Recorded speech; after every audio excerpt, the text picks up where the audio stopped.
Hello, everybody, and welcome back. I am the Dependent Fanatic, and I got to get this done here pretty quickly because in about 25 minutes, the Ocho is coming on with John Diadamo, a Michigan man, a Michigan fan, and he hosts that show over on the Voice of College Football channel with Mark Rogers as the patriarch of that whole organization, and he does a great job, and all of his contributors do a great job over there. So meet me over there, hopefully at 8 o'clock. Hopefully whenever this video is posted, I can get on over there. So I got to make it a little bit short and sweet, but here we go. The Power 10, the top 10. For week 10. Halloween, spooky Halloween, did not produce too many upsets, so the top 4 remain the same. Michigan had a bye week, so we will just skip right by them. They were number 1 last week. They're number 1 still. Georgia actually destroyed Florida. They played a game 43-20 in the cocktail party. No Bowers, no problem. Beck was 19 for 28 and had 315 yards and 2 passing touchdowns. And McConkey had 6 catches for 135 yards. And Dejon Edwards had 96 yards rushing and 2 touchdowns. And McConkey had a touchdown as well. So that offense is humming along just nicely. Defense is legit, holding Florida to 20. Number 3 remains the same as well, Ohio State. Ohio State is 8-0. They ran the ball this week. They ran the ball on Wisconsin. They won 24-10. Travion Henderson had 24 carries for 162 yards and that's a 6.8 average, and he had 1 touchdown.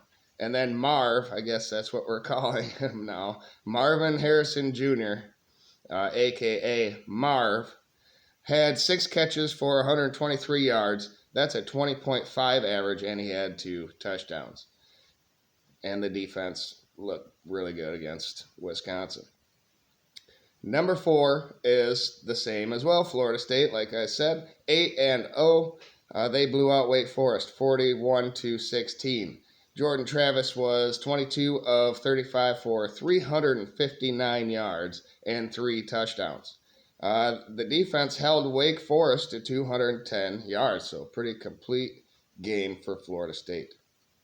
Up 1 spot from last week because Oklahoma lost is Texas. That's right, Texas is back up on Oklahoma, even though they have the loss against Oklahoma. But they are 7-1. They blew out BYU 35-6. Malik Murphy was in for Ewers, and from what I hear, Ewers is week to week with his injury. But he played well. Malik Murphy did. 16 of 25 for 170 yards, but he had 2 touchdowns and 1 interception. Brooks on the ground for Texas had 98 yards and a touchdown. And up from last week, number 6, Alabama. 7-1, they had a bye week as well, so we'll just skip right by them. Up 2 spots from last week is Washington. Even though it was not the greatest performance on the road at Stanford, everyone was blowing them out, and you gave up 33 to them. Jalen Polk, though, had 5 catches for 148 yards. That's a 29.6 average, and he had 2 touchdowns. Stanford had more yards than Washington did, 495 to 460. Not a good look. Not a good look. Up 2 spots as well from last week is Oregon. Now the team Washington beat. 7-1. They blew out Utah on the road at Utah 35-6. The defense that was doing really well held USC in the 30s and beat them. And then in all the other games they were doing really well. But Bo Nix had his Heisman moment possibly. 24 of 31 for 248 yards and 2 touchdowns against that defense. And Oregon's defense allowed 241 yards and 5 of 15 on 3rd down and had 2 interceptions in this game. So they played well. Here is Oklahoma down 4 spots from last week. 7-1 as well, but lost at Kansas. This is a great game. Turnovers were even, 3-3. Yards and third down percentage were pretty even too. The difference in this game was there were 11 penalties on Oklahoma and only 5 on Kansas. And I'm not saying that the refs had any, were picking favorites or anything, but I'm saying Oklahoma has to clean that up if they want to win these games, especially on the road versus a quality opponent. You cannot have 11 penalties. And then down 2 spots, still in the top 10. So the top 10 remains the same. It's just jumbled up in a different way. Penn State. Penn State's number 10.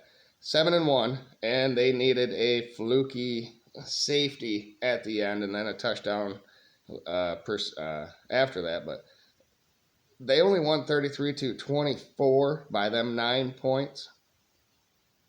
No, they had a touchdown before that, and then the safety. Indiana got the ball back with a minute 40 left or something, and the quarterback could not control the snap, and it went all the way back out of the end zone, and it was a safety. So that ended it for Indiana in that game. Aller bounced back, though. The defense didn't.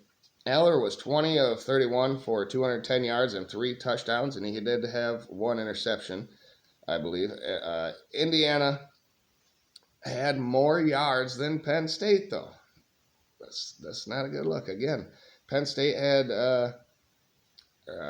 342. Indiana had 349. So it was only 7, but that's how close the game was. That's not good if you're Penn State, especially with Michigan coming up in a couple of weeks. So there y'all have it. Top 10. Michigan's 1, Georgia 2, Ohio State 3, Florida State 4, Texas is 5, Alabama 6, Washington 7, Oregon 8, Oklahoma 9, and Penn State number 10. The 2 losers bagging up. And I was thinking about Mississippi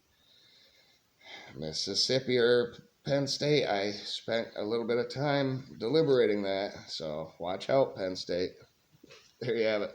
Thanks, everybody. Like the video if you have not already, and subscribe if you haven't, and have a great day.